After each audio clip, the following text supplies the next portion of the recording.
falam que eu sou sonhador. Me diz o que ela significa pra mim.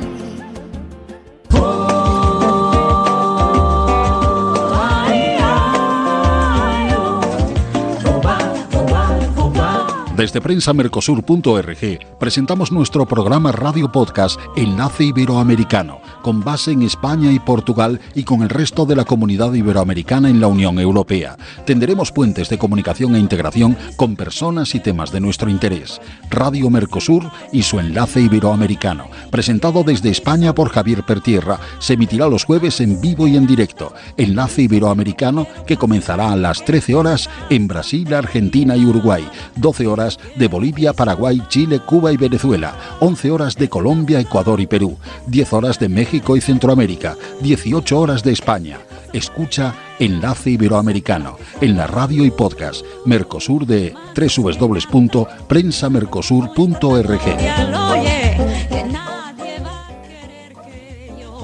Hola, muy buenas, queridos oyentes de Enlace Iberoamericano, perteneciente a Radio Mercosur, que a su vez forma parte del grupo Prensa Mercosur, con diario online, la radio y sus podcasts, entre ellos nuestro hermano Enlace Iberoamericano. Hoy tenemos un programa de, digamos, delicado manejo, porque vamos a hablar de la transformación digital, algo que supone transversalmente el cambio de todos los sectores, desde el médico hasta el de bellas artes, un sector, el de las tecnologías de la información, algunos le llaman TIC, que ha cambiado el panorama de la educación. Creo sin duda que es la piedra angular, la piedra de toque de la transformación que está sufriendo hoy en nuestro mundo. El medio ambiente, que es muy importante, y la transformación ecológica, si no se apoyara en esta transformación digital, quedaría no solo coja, sino ciega. Por lo tanto, todas las transformaciones tienen un eje y un denominador común. Es el ámbito digital. Hoy, Iberoamérica se asoma a la transformación digital con un cierto retraso. Frente a la carrera asiática y el mundo anglosajón, creo que el mundo latinoamericano e iberoamericano, e incluso me atrevería a decir el propio mundo europeo, está perdiendo la carrera de la modernidad. Yo quisiera decir que aún estamos a tiempo, porque tenemos una gran cultura con un gran y amplio abanico de posibilidades. Y en esta transformación digital hoy nos va a servir como muestra, como botón de muestra, como clave de sol, un magnífico profesional que une el arte, el patrimonio, la divulgación turística y los monumentos con el mundo digital. Don Julio Ruiz, que nos está presente, le damos un saludo y en breve pasaremos, como gran invitado que es, a tener un coloquio con él, un debate, una entrevista. También tenemos a nuestros corresponsales, que los iremos presentando según vayan apareciendo, que van desde México hasta Colombia, y por supuesto nuestro director Gilson Carmini, que está en Paraguay, aunque él es brasileño. Y hoy, sobre esa transformación digital que vamos a pasar, porque es un tema importantísimo, cuanto antes, sabéis que previamente solemos hablar de alguna noticia relevante de las regiones o de las zonas o de los estados en los cuales nos encontramos los corresponsales. Y precisamente en este enlace iberoamericano supone sumar a Portugal y España y a la comunidad latina en Europa, a nuestra comunidad hermana de América. Y hoy querría decir que en portada de la mayoría de los libros, de los diarios, viene que Europa quiere vigilar o controlar o supervisar a España, como lo ha hecho ya con Hungría y Polonia. Y hubo un debate, algunos dicen que bronco, en la Eurocámara, porque la ley de amnistía puede, y los pactos de investidura con los independentistas, los separatistas y algunos movimientos de izquierda radicales, pueden no ser o no cumplir, digamos, los valores y aparte de cierta legalidad de la Unión Europea. Y por lo tanto, hoy señalábamos que ayer hubo una reunión del Europarlamento en la cual se analizó desde Bruselas la ley de amnistía con ese enfoque, y la Eurocámara amenazó con que no amenazó, quiero decir que en cualquier caso quiso vigilar el cumplimiento del Estado de Derecho como consecuencia del acuerdo de gobierno de España con estos grupos que ya digo. Yo creo que llevar nuestras trifulcas a Europa, pues no sé hasta qué punto eso es cierto. Tal vez el comisario de Justicia Europea debería de venir aquí y, digamos, poner orden de otra forma y no hacer un debate bronco y excesivamente político cuando estamos hablando de algo que debe ser neutral, como es la justicia europea. En cualquier caso, yo creo que esa es una de las noticias que tenemos aquí. Y yo querría decir que no quisiera profundizar en otras noticias porque creo que el tema de transformación digital es suficientemente importante como para que pasemos a que nuestro corresponsal en México, don Manuel Trovajo, comente si hay alguna noticia relevante, y también nuestro director Gilson, un poco más tarde, nos comente también sobre sus zonas de influencia, digamos, esas noticias. Don Manuel Trovajo, que es nuestro corresponsal en México, en la zona de Veracruz, pues podía comentarnos lo que estime pertinente. Pues muy buenas a todos. Pues esperemos que todos tengamos un muy buen día. Pues yo creo que mejor que nos comente aquí el invitado especial, Julio, ¿no? Para que pues nos dé tiempo a pues hacerle cualquier tipo de pregunta que se nos vaya, pues vayamos pensando, ¿no? Yo creo que es lo mejor. Bueno, en el caso de lo que comentas del tema de la Comunidad Económica Europea, pues yo de hecho hablé con un eurodiputado y yo creo que pues si nos debemos también a las leyes europeas, pues está bien. Pues en este caso hubo la votación pues fue no unánime, pero sí ganó lo que es de poner orden, ¿no? En pues algunos de los países, como en el caso de España. Incluso ayer también se publicó en Estados Unidos, en New York Times, pues lo mismo, como que empezaba una dictadura allá en España. Diríamos que pues a nivel internacional no está bien visto ese acuerdo, no solo, no sé, en España pues hay siempre pues una parte que sí y una parte que no, como todo en política, pero bueno, a nivel internacional están pues las cosas muy como más claras que allá, ¿no? Entonces yo creo que es bueno que porque desde fuera se ven mucho mejor las cosas que desde dentro, y en este caso ha habido una votación. Uno pertenece a un grupo como es la Comunidad Económica Europea y está viendo que que están haciendo algo que es ilegal, pues está bien que haya ese tirón de orejas, ¿no? Y que a la larga fue una votación. Estamos en democracia, pues una votación, pues lógicamente hay que cumplirla. Pero yo creo que lo mejor es que hablemos del TIC, del tema del ámbito digital, porque bueno, pues es lo nuevo, ¿no? No es nuevo, claro, pero aquí es lo bueno. Así que tengan buen día, y ahí le paso el comentario, ¿vale?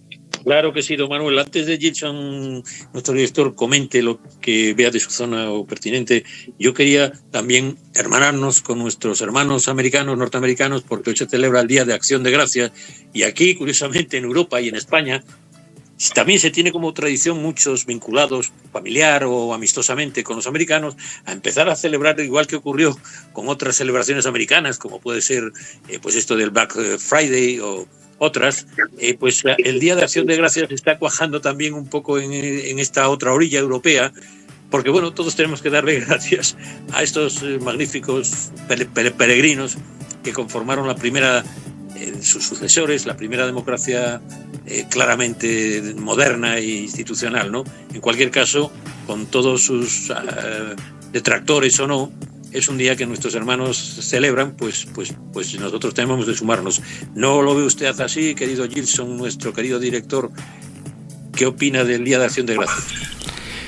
Bien, muchas gracias, mi querido hermano Javier Perterra, un saludo cordial a Manuel Trovajo, también a Julio, ¿no? Nuestro invitado especial en el día de hoy para hablar un poquito de la tecnología.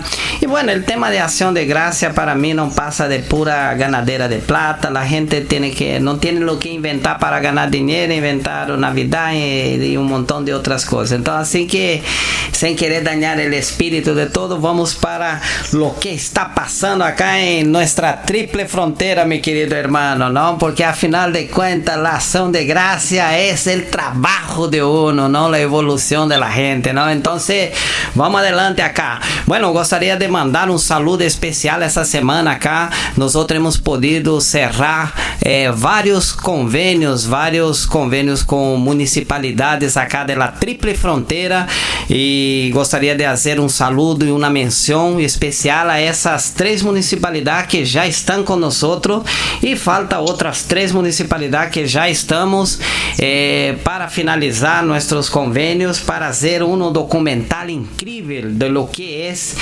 triple frontera para la inversión. Entonces los europeos que quieran invertir en la triple frontera van a tener información precisa lo que ofrece cada municipio para que con eso ellos puedan tener la seguridad jurídica y no solamente la seguridad jurídica, tenga un plan de recibimiento de esas empresas para que se pueda concretar el trabajo de la mejor manera posible. Entonces quiero mandar un saludo ahí para la municipalidad de Mingaguazú, el intendente Diego Ríos, ¿no? Para la Laura, ¿no? Nuestra concejala ahí de la ciudad.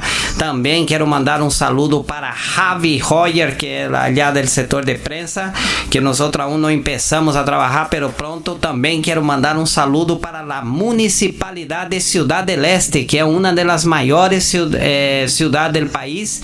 Yo creo que el corazón de lo que es Paraguay en la área comercial. Entonces quiero mandar un saludo para nuestro intendente Miguel Prieto y también para nuestro querido secretario general de la municipalidad y también el secretario general allá de Mingaguazú, ¿no? Se no me va a pegar después, después no me quiere tratar bien.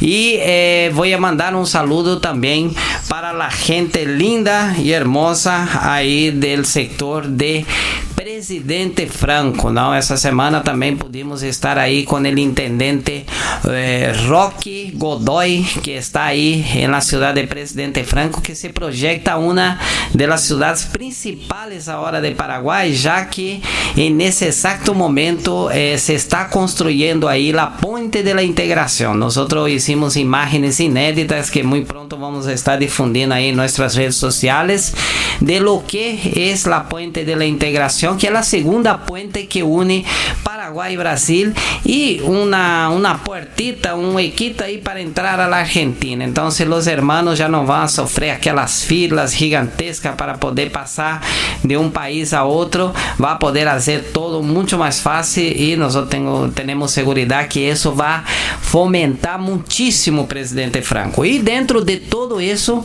a nuestro sector de prensa, ¿no? Nuestro secretario general ahí de la municipalidad de Presidente Franco, en especial para Reinaldo Irepa, ¿no? Él que está escuchando el programa ahora con su esposa Mabel. Un fuerte abrazo para él, para su esposa, para su familia y para todos los que nos están escuchando ahí de esa ciudad hermosa que es Presidente Franco. Entonces esas fueron las pequeñas novedades, mi querido hermano Javier Perterra.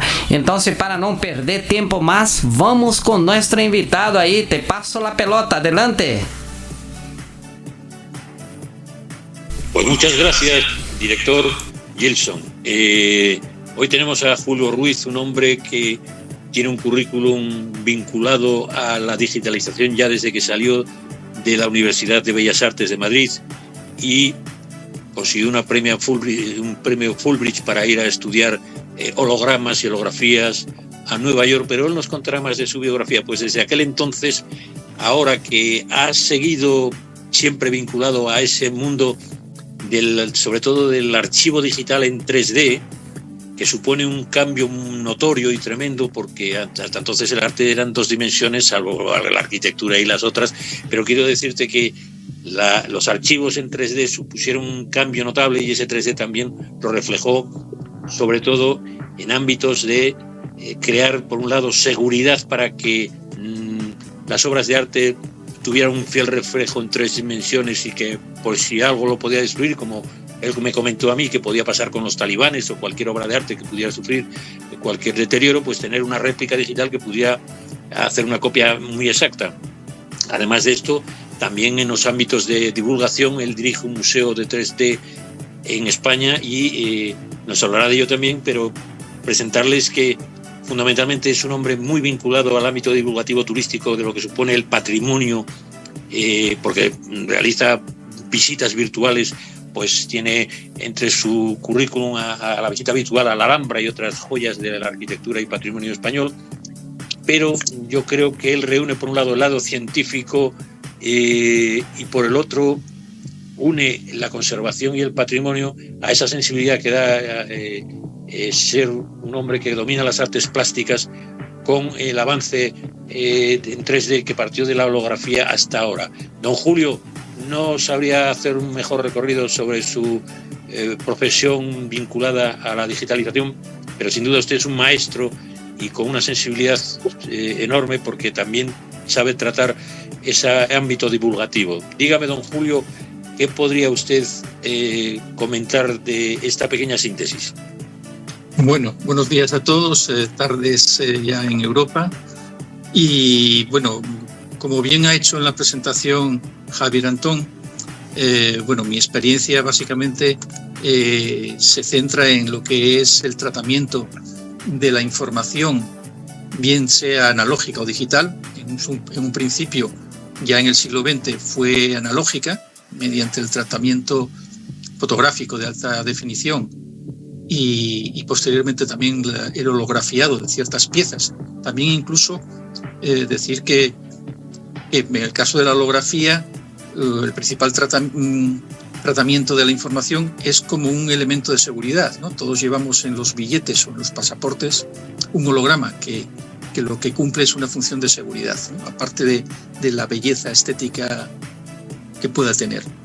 Pero bueno, centrándonos ya en el siglo XXI, todo mi background ha sido centrado un poco en trabajos realizados principalmente para el Ministerio de Cultura y mi organismo, que es el CSIC, que es el Consejo Superior de Investigaciones Científicas de España, y cuya principal función fue archivar mediante digitalización piezas emblemáticas del patrimonio español, algunas de ellas en museos y también monumentos, ¿no? Monumentos como la Alhambra, la Giralda, el Acueducto de Segovia, bueno, infinidad de monumentos españoles, pero también piezas tan emblemáticas como icónicas como son la Dama de Elche, la Dama de Baza, en fin, infinidad de piezas tanto de arte ibero como Don Julio, perdone, pero se le olvida una pieza que será muy conocida por lo que representa, que es el Guernica de Picasso, ¿no? Sí,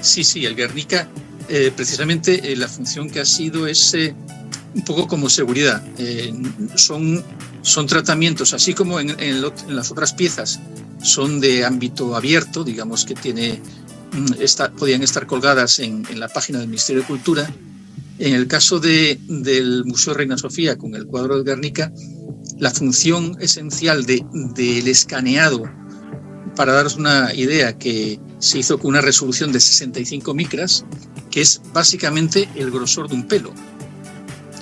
Entonces, imaginaros la cantidad de información, los teras de bits que hay ahí metidos, ¿no? O sea, de hecho es muy difícil hasta poder mover un metro cuadrado del Guernica, ya es complicado poder moverlo con un ordenador normal, ¿no? Que no sea un ordenador ya muy profesional. Pero en este caso del Guernica, la función principal es ver cómo se puede deteriorar con el paso del tiempo, ¿no? Ha sido una obra que ha tenido muchos traslados. En su momento se enrolló, se trajo de Estados Unidos para aquí y luego de Francia. Bueno, en definitiva, que se enrolló y se desenrolló, y lo que se produjo fue que craqueló excesivamente la pintura, ¿no? Y luego, por otra parte, también la función que tiene es que cuando estás puesto, ver cómo puede afectar la gran afluencia de espectadores al mismo tiempo, ¿no? Se ha podido comprobar, gracias a estas digitalizaciones, que una gran afluencia de personas al mismo tiempo influyen en el movimiento y las tensiones de lo que es el bastidor e incluso en las propias grietas que pueden generarse en el cuadro, ¿no? Entonces, digamos que la digitalización en nuestro caso, y en este caso en especial, ha sido como un elemento de seguridad para comprobar la evolución de piezas artísticas, en este caso planas, como son los cuadros, con el paso del tiempo. Don Julio, pero además que también se nos olvida, y claro, usted es muy especialista y muy preciso, pero sin irnos por las ramas, y quería decirle que incluso las cuevas prehistóricas las ha recreado en 3 dimensiones y otro tipo de piezas, vamos, históricamente muy valiosas, pero muy antiguas. Es decir, me llama la atención, que creo que deben conocer nuestros oyentes, que son a los cuales nos debemos, sobre, bueno, ¿cómo recreó una cueva prehistórica de hace miles de años? ¿Cómo fue ese proceso? Sí, bueno, en el caso de las cuevas ha habido 2 tratamientos. Uno, el tratamiento de generar hologramas, lo que llamamos hologramas de campo profundo, que realmente son hologramas, ventanas tridimensionales a otro espacio, pero registradas en un plano bidimensional. A través de esa ventana, digamos, de ese holograma, podemos ver la cueva en 3 dimensiones, pero como si estuviéramos asomados a una ventana. En este campo, acentuar que precisamente somos el único equipo a nivel internacional que realiza esta técnica. Fruto también quizá de la casualidad, surgió cómo hacer un sistema óptico que nos permite hacer profundidades de hasta 70 metros, ¿no? De hecho, hemos hecho ya también alguna experiencia con lo que llaman aquí, bueno, lo que es justo de lo que es Asturias, el prerrománico asturiano. Hemos hecho también el interior de una iglesia del prerrománico asturiano. Pero en cuevas la función que cumplía principalmente era, por una parte, la divulgación, de manera que personas impedidas, o incluso en cuevas en las que no es posible el acceso por seguridad y preservación de las pinturas rupestres, y de esa manera podemos enseñarlas fuera de lo que es ese entorno, ¿no? Y luego, por otro lado, también hemos digitalizado también las cuevas, escaneándolas en alta resolución, de manera que podemos ver también, con el paso del tiempo, qué procesos de deterioro puede tener la misma cueva, ¿no? Julio, muchísimas gracias por tu explicación, pero antes de que pasemos a otros temas, don Manuel Trovajo, que es un hombre muy vinculado por la UNESCO a los ámbitos patrimoniales de pueblos mágicos, en fin, y de los centros históricos, es un gran especialista en recuperación y puesta en valor, iluminación y de centros históricos. Quisiera tener la palabra, don Manuel, cuando usted crea oportuno hablar sobre este tema. Don Manuel Trovajo. Sí. Julio, tengo una pequeña duda, ¿no? Hace muchos años, yo creo como 20 años, bueno, siempre había una feria ahí en Valladolid, ahí en Castilla y León, que se llama ARPA. ARPA, sí, bueno, precisamente ahí recibí el premio a la innovación.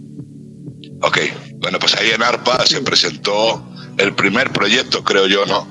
Que precisamente de la Dama de Elche, ¿no? Como a través de esta... ok, perfecto, pues mira, esa era mi duda. Te iba a preguntar si habías participado en el proyecto. Yo estuve ahí en ARPA con el presidente de ICOMOS, que es presidente de ICOMOS de la UNESCO, y pues nos presentaron ese proyecto de la Dama de Elche, pues me imagino que serías tú, que sería cómo entrar, ¿no? Cómo visitar la Dama de Elche por dentro, ¿no? Pues que antes era imposible ver los recovecos de cómo se edificó, cómo se construyó la Dama de Elche, y bueno, pues salimos todos como muy sorprendidos de la nueva tecnología. Entonces, bueno, si tú estabas ahí en ARPA y era, pues yo creo que fue la primer proyecto que se presentó, ¿no? De referente a la Dama de Elche, ¿no? Si podrías comentar un poquitito de ello. Eso, lo que se hizo fue precisamente hubo un escaneo en el 2000, eso lo realizamos en el 2009-2010, un proyecto del Consejo Superior que se llamaba Imaginarte, y a raíz de eso, pues lo que hicimos fue escanear muchas de las piezas del Museo Arqueológico Nacional de Madrid, entre ellas fundamentalmente la Dama de Elche. A partir de ese escaneo, ya lo que nos permitió es tener acceso a todos los recovecos y detalles. También esa pieza se escaneó con 65, igual que el Guernica, con 65 micras de resolución. Y lo que nos permitió es luego poder acceder a toda su forma. Es más, incluso partiendo de ese archivo, luego hicimos una impresión 3D que por desconocimiento el Ministerio nos impidió hacerla totalmente, porque no sabíamos que no se puede hacer una reproducción de tanta fidelidad a la misma escala. Tiene que ser 5% más grande o más pequeña, porque si no se considera una falsificación. Y fue nuestra sorpresa, tuvimos que partirla para no caer en un problema. Ok, bueno, pues entonces yo creo que nos hemos conocido, como se dice vulgarmente, sin querer queriendo, pues en esa época, porque yo lógicamente participé allá. Y también otro comentario, ¿no? Si sabes algo, yo me gusta tutear a la gente, si no me... Sí, por supuesto. Por eso te tuteo, ¿eh? Sí. Otro tema concreto es que a través de ARPA, de esta Feria Internacional de Cultura, como que no ha habido mucha relevancia, ¿no? Pues hacia Valladolid, es una ciudad más o menos, pues no muy grande, pues como 400.000 habitantes. Entonces se le quería dar como más espacio, que saliera más fuera, ¿no? Y creo que ahora, el año que viene, 2024, se va a hacer una más o menos parecida en Alemania, ¿no? Y otra precisamente en Miami, ¿no? Es decir, el mismo sistema, ¿no? De este tipo de ferias de cultura, ¿no? Sobre todo por el tema de las nuevas tecnologías. No sé si sabías algo al respecto o no. Eso es otra de las preguntas. No, porque yo en este último estuve de visita precisamente en ARPA, he coincidido con una delegación de México, el ingeniero Ramón, es que no me acuerdo ahora exactamente la empresa que tiene, y sí que ellos también estaban interesados incluso en poder hacer que se realizara en México, pero bueno. La verdad que yo te comento, aprovechando el viaje, como se dice pues me gustaría, ¿no? Poder invitarte, ¿no? Sobre todo a la de aquí de Miami, pues porque la gente a mí me queda mucho más cerca que la de Alemania, ¿no? Pues porque se le quiere dar mucho más valor al tema del patrimonio y al tema de la cultura, ¿no? Entonces, sí. Pues bueno, ya sabiendo que es lo tuyo y que es tu profesión y que eres, pues, profesional, muy bien capacitado en ello, pues bueno, yo creo que sería bueno unir, pues, el tiempo a la larga o nos junta o nos separa, ¿no? Pues en este caso, ya que nos junta, pues aprovechar el tirón, ¿no? Si te parece bien, pues podríamos invitarte, ¿vale? Encantados. Pues bueno, nada, un poco siguiendo un poco los comentarios que estaba haciendo, que bueno, mi experiencia ha sido básicamente en eso, en lo que es cumplir una función de archivero 3D de monumentos, piezas, un poco para cumplir una función de hológrafo, digamos, sin H, y que cumple una función tanto de divulgación, porque precisamente en distintos trabajos que se hicieron por parte del Ministerio se ha comprobado que se va a tender hacia un turismo cultural, y esta expresión de todas estas tecnologías inciden en dar a conocer toda esa magia que tienen estas piezas, que en muchos casos son desconocidas, y monumentos, por supuesto, ¿no? Y lo importante, decir que, bueno, estoy hablando yo, pero bueno, detrás siempre hay un equipo que a veces, cuando se quiere llegar a una excelencia, uno no sabe de todo, ¿no? Hay que contar con un buen ingeniero de escaneo, hay que contar con un fotógrafo realmente bueno. O sea, digamos que es el equipo interdisciplinar en estos casos el que te permite llegar a una excelencia de los trabajos. Julio, como bien dice Manuel, podemos tutearnos porque eres de nuestra edad, pero bueno, también sabemos que tal vez en Latinoamérica sean más directos que aquí, aunque también trata mucho de doña y de do, pero bueno, intentaremos unificar los criterios y me parece muy bien lo de Manuel Trovajo. Me llama la atención que, siendo Manuel Trovajo un experto en todo esto de pueblos mágicos, yo creo que tienes una aplicación excelente y que quisiera que la recrearas, que son las visitas virtuales a lugares emblemáticos, que pueden ser centros históricos o pueden ser catedrales o pueden ser, por ejemplo, pues sin duda uno de, yo creo, si me corregirás tú, Julio, que un sitio más emblemático patrimonial que la Alhambra es difícil encontrar, y tú has sido un poco recreador o colaborador de las visitas virtuales a la Alhambra, que está teniendo mucho éxito en internet, incluso a museos. Sí. ¿Podrías comentarnos algo eso que se utiliza en el sector turístico para promover todo esto y su repercusión, llamémosle las visitas virtuales vinculadas al patrimonio histórico? Sí, a ver, precisamente, bueno, todo a raíz del proyecto que os decía yo anteriormente, del 2009-2010, del proyecto Imaginarte, se llegó a un convenio entre el Consejo Superior de Investigaciones Científicas y el Ministerio de Cultura de España, que nos permitió hacer distintos monumentos, ¿no? Entre ellos la Alhambra. Y lo que se intentó es un poco también dar algo más de lo que puede dar el Google Street View o algo de esto, ¿no? Es decir, bueno, nosotros nos diferenciamos en la calidad.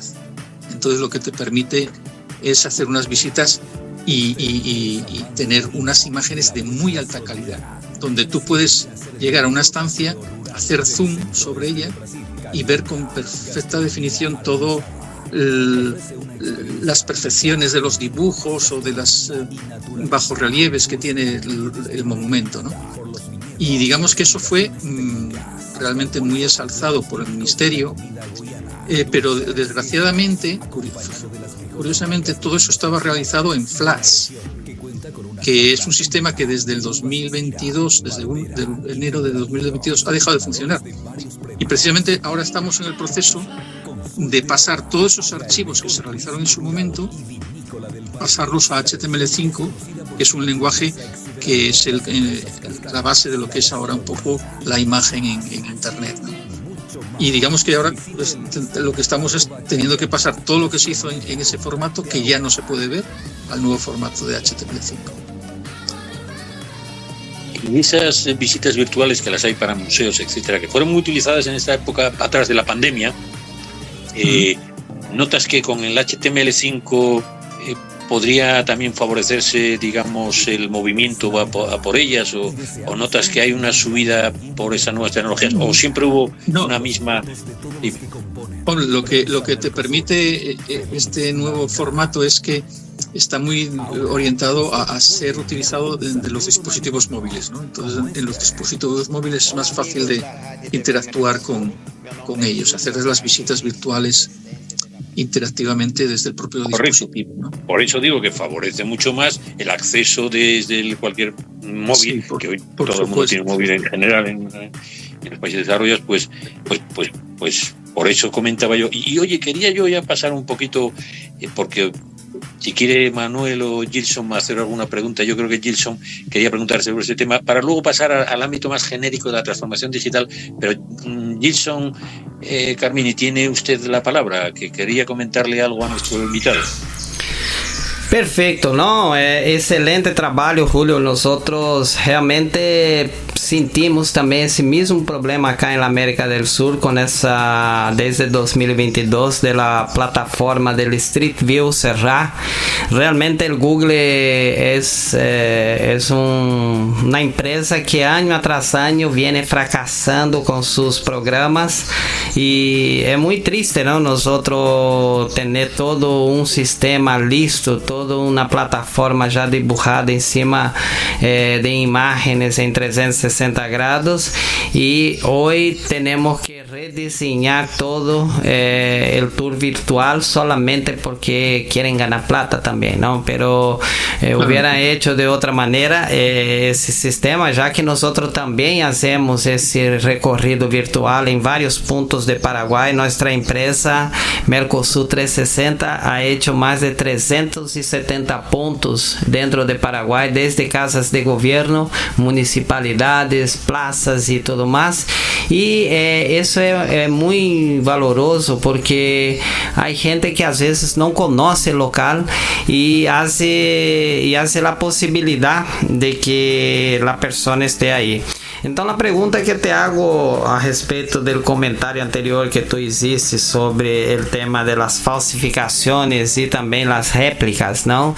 Yo pienso que ese proyecto que tú tienes de extrema valoración porque hay que tener un archivo de eso en 360 grados para que si pasa un accidente como pasó en la Catedral de Notre Dame, se pueda recuperar eso y se pueda hacer piezas que realmente sean idénticas a las originales, ¿no? Entonces yo pienso que es muy loable eso, y no solamente eso, ¿no? ¿Qué proyecto hay encima de eso para que ustedes puedan tener, así como hay un banco de alimentación, hay un banco de la cultura? Pero antes de tú me responder, quiero mandar un saludo ahí, me quedó faltando saludo ahí para los hijos de nuestro querido hermano Reinaldo Irepá.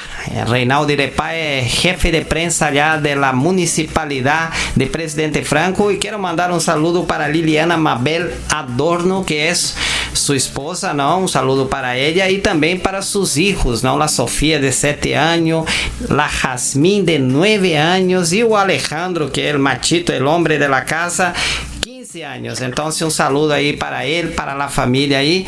Y bueno, hermano, ¿tú crees que hay algún proyecto de ley que nosotros podamos hacer para tener esa seguridad que si un día pasa algo en alguna repartición que alberga artes que son digamos así invaluables, ¿no? A pesar que nosotros sabemos que en la mayor parte de los museos solo réplicas están, ¿no? Que están en algún lugar, pero imagina que se dañe eso. Entonces hay posibilidad de recrear igualito a la original con lo 3D. Sí, por supuesto. Precisamente en esta última década ha habido una revolución en cuanto a lo que es el acceso a los escáneres, ¿no? Digamos que el escáner lo que te permite es archivar digitalmente con una información 3D de muy alta resolución cualquier pieza, ¿no? En este caso, bueno, pues puedes hacer hasta piezas de 3 metros por 3 metros, o sea, piezas realmente grandes, ¿no? Pero lo importante es, por una parte, la resolución y por otra parte, la facilidad de uso, ¿no? Porque hace ya una década, 2 décadas, lo que era el tratamiento de los escáneres tenía que ser gente muy especializada, eran escáneres muy costosos y de difícil manejo. Pero precisamente lo que... ¿Qué sistema que ellos usan, hermano? ¿Qué sistema? ¿Cuál es el sistema que ellos usan así para, digamos, hacer el dibujo láser? ¿Cómo, encima de qué superficie? Nosotros trabajamos con láser, por ejemplo, hay ciertos museos que no les gusta trabajar con escáneres láser, sobre todo las piezas pictóricas. Entonces, en ese caso utilizamos lo que llamamos escáneres de luz estructurada, que es como un lanzamiento de una luz blanca, normal, como si fuera un proyector convencional, y en el caso, por ejemplo, de piezas muy metálicas, de brillos, piezas de oro con brillantes, coronas, cosas de esas, utilizamos los escáneres de láser. Entonces, en función de qué pieza, tú utilizas uno u otro. Pero a lo que iba a comentarte, Gilson, era que en estos últimos 5 años, 5 años pasados, ha habido una revolución en cuanto a la calidad y de los escáneres y también al bajo precio que están consiguiéndose ahora con estos escáneres y el fácil manejo, sobre todo escáneres de mano que no hace falta ser un experto. Cualquier persona técnico en un día o dos puedes conocer cómo funciona el procedimiento y el sistema, y de esa manera sacarle mucho partido, ¿no? Y bueno, además son fáciles, transportables, y digamos que en eso ha sido también un poco gracias, o digamos, no sabemos si decir gracias, a la revolución de China, ¿no? En cuanto a meterse en este mercado de generar y crear nuevos escáneres, ¿no? Porque hasta ahora siempre estábamos trabajando con escáneres de Estados Unidos o alemanes generalmente, ¿no? Que daban muy buena resolución, pero eran también excesivamente caros, ¿no? En cambio ahora ha bajado los precios ostensiblemente. Claro que sí, hermano. Y dime una cosa, ¿cuáles las marcas más recomendadas, no? Porque China, como tú, después que entró China dentro de todo eso, ¿no? Del juego, ¿no? Yo pienso que no hay para nadie, porque China es el verdadero creador de sueños. Ellos dan la posibilidad de las personas con baja poder adquisitivo adquirir productos, ¿no? Que generalmente solamente personas con muy alto poder adquisitivo podría adquirir antiguamente. Entonces hoy en día China rompió ese tabú, ¿no? Pero así como rompió, también rompe el sueño de las personas, porque hace unas porquerías que dura, solo hace el sueño del uno, ¿no? De tener y después de llorar que perdió y quiere tener un bueno, ¿no? Entonces ahí todo el mundo va para otro lado. Pero ¿cuáles son las marcas que son relevantes en el mercado europeo, ¿no? Nosotros sabemos que hay Epson, Hewlett Packard, pero ¿qué marcas más podría usted nos hablar? Mira, yo en marcas en China, lo que, digamos, la marca más fiable es Eiscan. Te puedes mover en un precio de entre $10,000 a $10,000 a $5,000, y ya tienes escáneres de buena calidad. Y luego tienes americanos, tienes Sartec, que también es buena marca. Y en Europa, digamos que la marca más precisa era lo que es Bregmann, que es alemán. Muy bien, pues quería comentarte, querido Julio, que tan específico para nuestros oyentes tal vez sea demasiado técnico, y yo quería dar por lo menos una visión a vuela pluma o a vista de pájaro de lo que representa desde tu especialidad, no tanto como la generalidad de lo que es la transformación digital en Latinoamérica, en Iberoamérica. Y yo quería dar a entender que según los expertos, además de que es un sector que atraviesa todos los demás sectores, por lo tanto es transversal, quiero decir, va desde el mundo del arte, como estamos viendo contigo, hasta el mundo de la medicina, pasando por el mundo, pues, de la navegación. En cualquier caso, parece que la transformación digital, en el fondo, los expertos entienden que significa una bestial mutación cultural, que a ti te gustó eso, porque la adopción de las diversas herramientas pues supera el reto de todas las organizaciones y la tecnología y los expertos en ella que necesitan. Es cierto que es para ti una mutación tan enorme que incluso el presidente, el COE de una empresa que hace los microchips hoy en día, que se aplica en la inteligencia artificial en Nvidia, con N primero, Nvidia, pues este hombre acaba de decir que para la inteligencia artificial, grandilocuentemente dice que será más grande, mucho más grande que lo que supone hoy, que es Internet. Pero no estamos hablando de Internet genérico, no el Internet de las cosas, ni las otras, el cloud computing, no. Él dice que la Internet artificial generativa y lo que va detrás es todavía más grande que lo que supuso Internet, ¿no? ¿Qué opinas tú de ese fenómeno tan enorme que dicen que se avecina, como para calificar esto que es más grande que Internet, o que todo este mundo que viene es una bestial mutación cultural? ¿Qué opinas de ese gran calificativo? ¿Tan enorme es la ola que nos viene? A ver, desde mi punto de vista, que tampoco soy un experto en ese campo, yo creo que va a ser un cambio de paradigma. O sea, lo que es la aplicación de la inteligencia artificial va a tocar de manera transversal todos los puntos de la técnica, de la informática, de incluso de periodismo, todas las profesiones. Yo creo que va a ser una revolución. Y además, hay que pensar que en solamente un año prácticamente la revolución que está suponiendo. O sea, lo que va a suponer esto en un lustro va a ser increíble. Y yo lo veo más como una herramienta que nos va a permitir hacer una producción mucho más rápida, más efectiva y que además nos va a permitir más tiempo libre. O sea, que no hay que pensarlo como un elemento que va a generar paro, sino más bien yo creo que va a ser un elemento que nos va a producir una especialización y tener más tiempo libre, o sea, ser más productivos y adquirir más tiempo libre.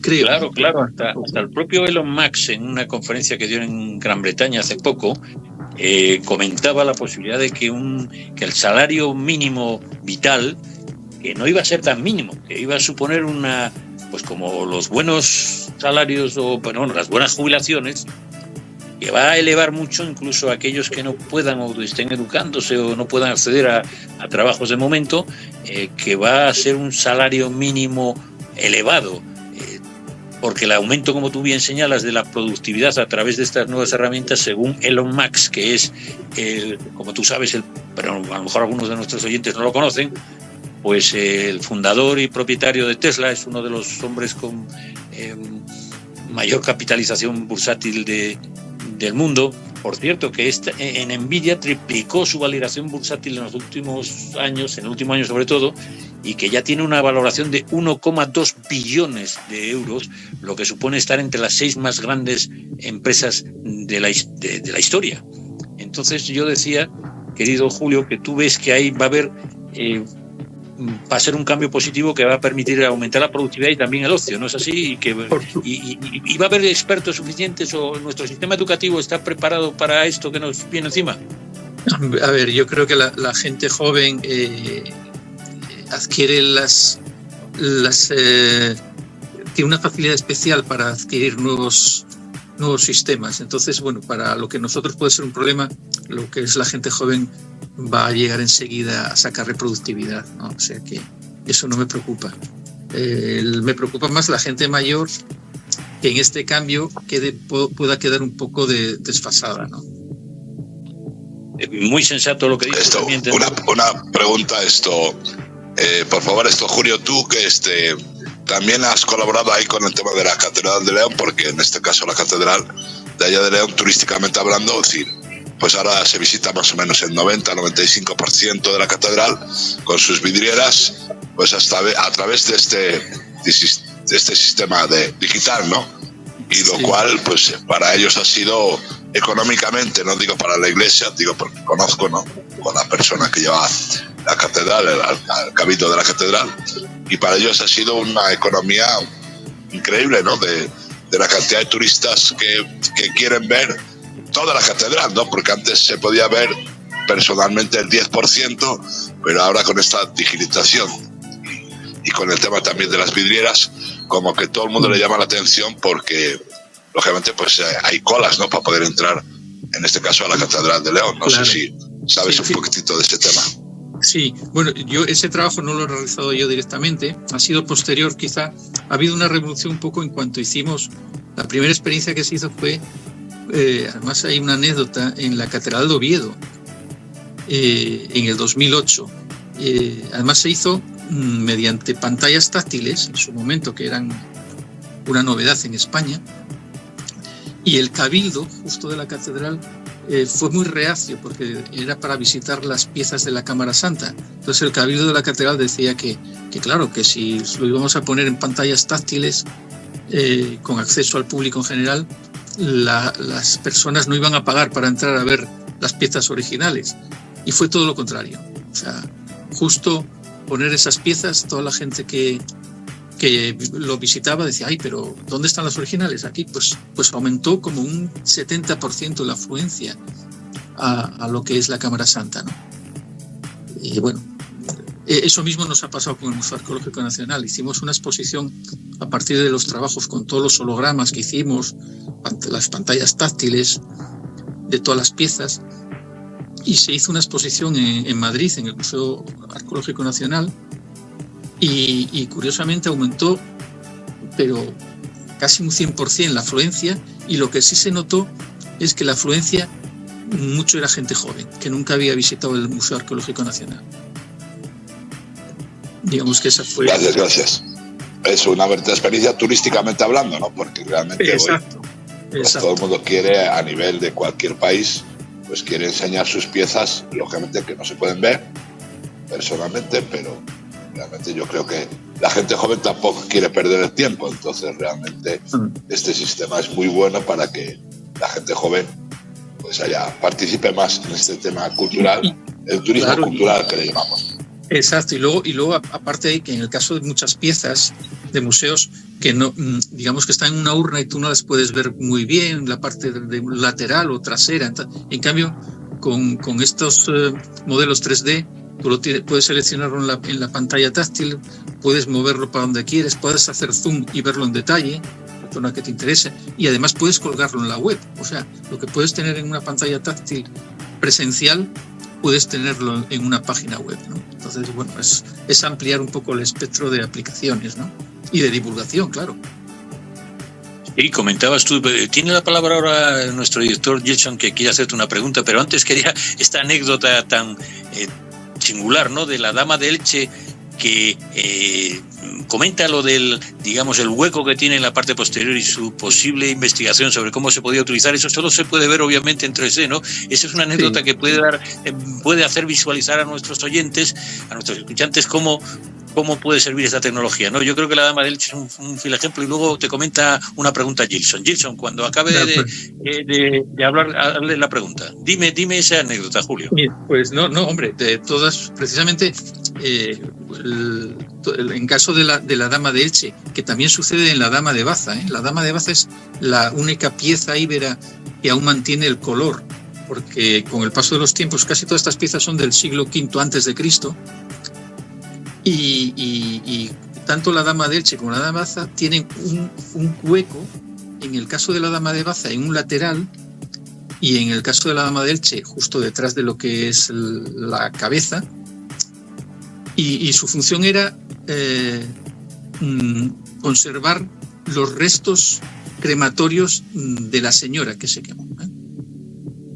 En el caso de la Dama de Baza se mantuvieron todavía huesecillos, y en el caso de la Dama de Elche había restos todavía en polvo de lo que son esos restos, ¿no? Gracias también a esos restos y a ciertos pigmentos que todavía quedaban en la Dama de Elche, de los labios y en ciertos lugares, se pudo datar con efectividad de que era el siglo V antes de Cristo, porque hasta entonces, bueno, había muchos especialistas que decían que sí era una falsificación, sobre todo franceses, ¿no? Que no era real esa pieza, ¿no? Precisamente porque cuando se descubrió su manera, su ornamentación era desconocida hasta el momento de todas las piezas íberas anteriores, y entonces se dudaba de que si era una pieza realmente íbera. Bueno, mi querido hermano, ahí estamos para hacer ahí una pregunta. Hay varias preguntas ahí de los oyentes, ¿no? Entonces te voy a pasar una de ellas. Una de ellas también nuestra, ¿no? La primera de ellas, ¿cuál sería la plataforma que se estaría sustituyendo el Street View para ese tipo de tours, ¿no? Porque con esa clausura que ha tenido, se quedó muy difícil de poder realizar los tours. Entonces nosotros preguntamos y hay algunas preguntas parecidas con esa, ¿no? También el lector ahí de Santa Cruz de la Sierra, Bolivia, Jorge, nos pregunta lo siguiente: ¿Cuál serían los primeros pasos para montar una empresa de impresiones tridimensional y cómo yo podría arrancar el negocio? ¿Cuáles son las ideas que se están saliendo en Europa que podrían nos dar para que podamos emprender acá en América del Sur? Es la pregunta del Jorge, allá de Santa Cruz de la Sierra de Bolivia. Bueno, pues mira, en cuanto a la primera pregunta que me haces, en nuestro caso todo estaba colgado, o está colgado, pero en estos momentos no se puede ver por lo que te decía del paso de lo que es Flash de la empresa Adobe a HTML5. Está colgado de una página que se llama España Escultura o spainesculture.org, que es la página del Ministerio de Cultura de España, ¿no? Y en cuanto a lo que es la manera de empezar quizá en una empresa de este tipo, es primero adquiriendo un escáner no excesivamente caro, ¿eh? Bueno, también no sé lo que pueda ser excesivamente caro, pero quizá no gastarse más de $7,000, que pondría un tope para tener una calidad más o menos media, y para de esa manera conseguir los archivos 3D de las piezas.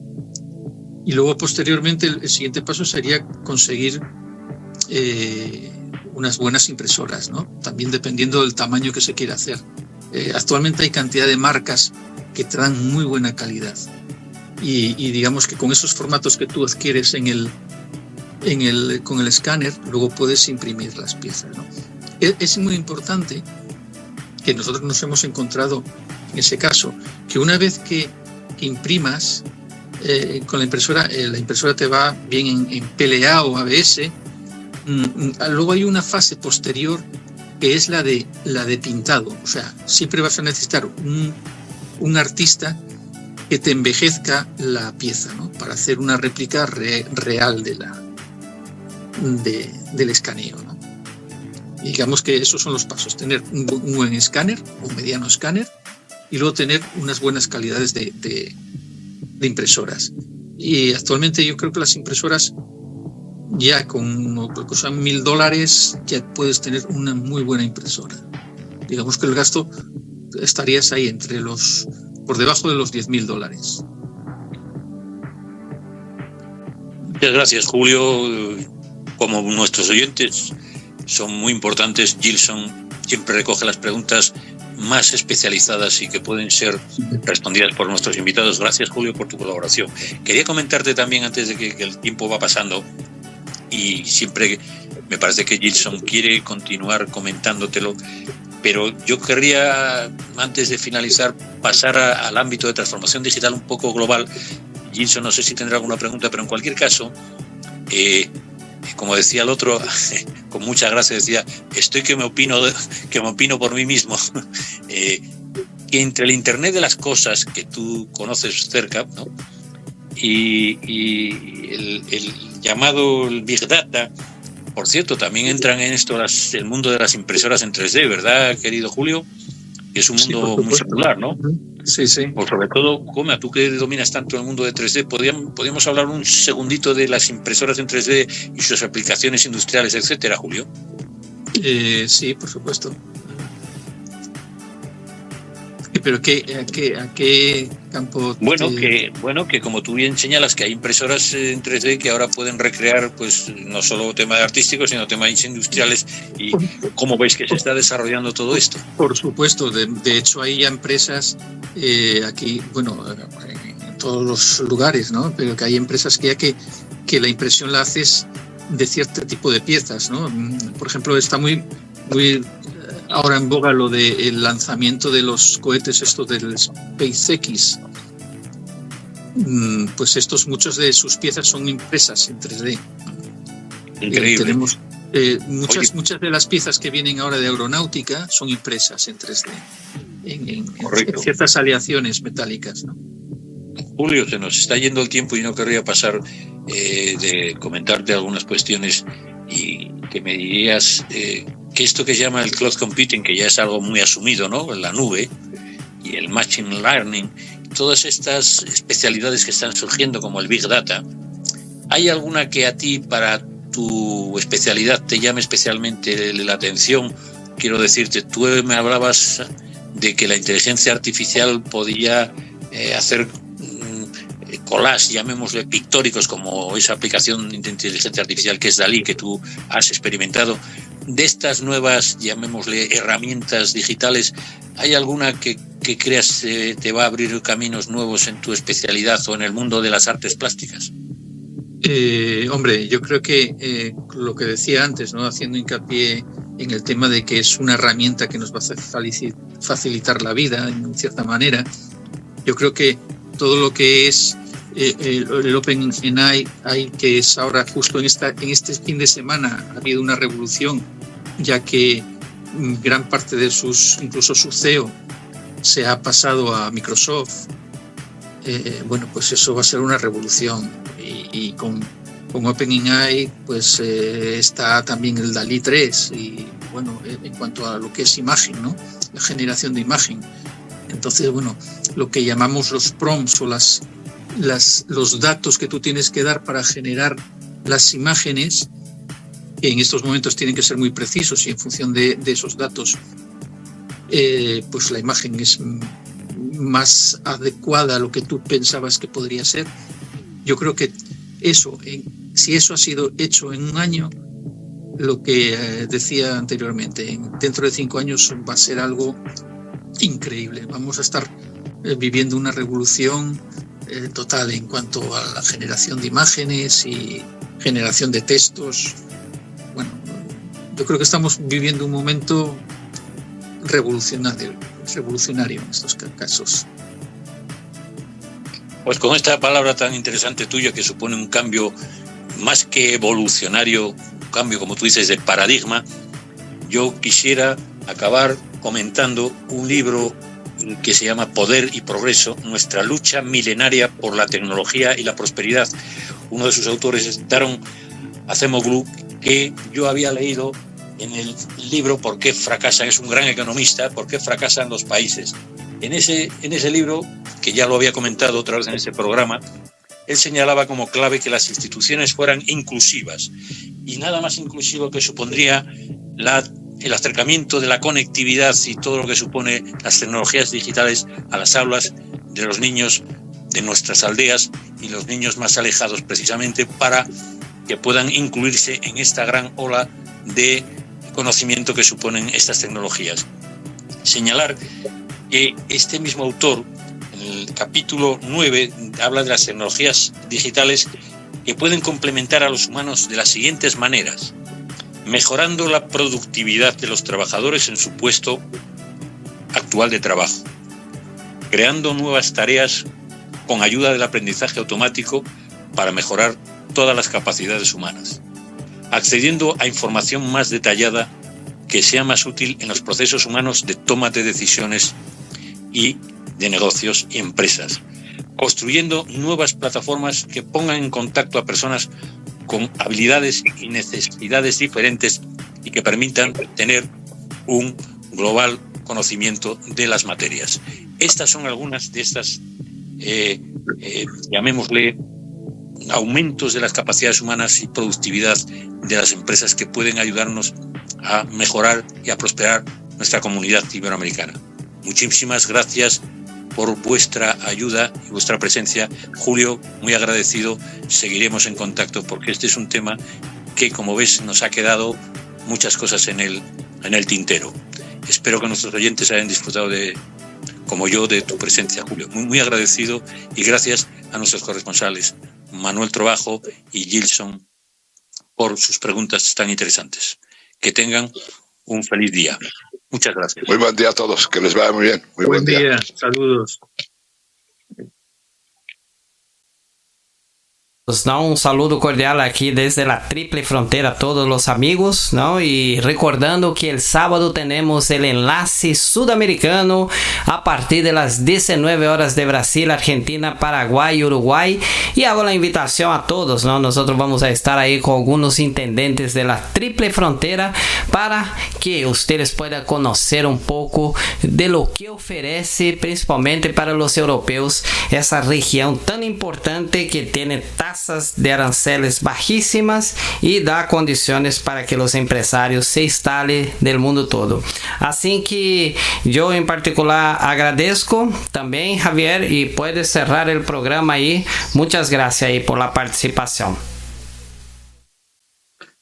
Muchas gracias, director Gibson. Pues después de una palabra como la suya, solo me queda decir que seguiremos esforzándonos en traer especialistas e invitados que interesen a nuestra audiencia, y espero contar con su respaldo.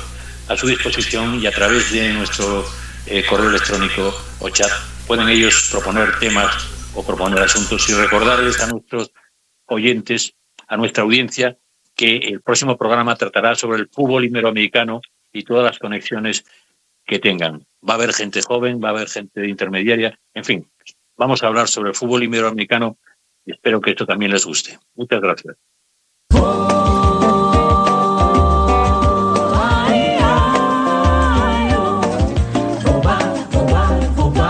Desde prensamercosur.org presentamos nuestro programa Radio Podcast Enlace Iberoamericano, con base en España y Portugal y con el resto de la comunidad iberoamericana en la Unión Europea. Tenderemos puentes de comunicación e integración con personas y temas de nuestro interés. Radio Mercosur y su Enlace Iberoamericano, presentado desde España por Javier Pertierra, se emitirá los jueves en vivo y en directo. Enlace Iberoamericano, que comenzará a las 13 horas en Brasil, Argentina y Uruguay, 12 horas de Bolivia, Paraguay, Chile, Cuba y Venezuela, 11 horas de Colombia, Ecuador y Perú, 10 horas de México y Centroamérica, 18 horas de España. Escucha Enlace Iberoamericano en la radio y podcast Mercosur de www.prensamercosur.org.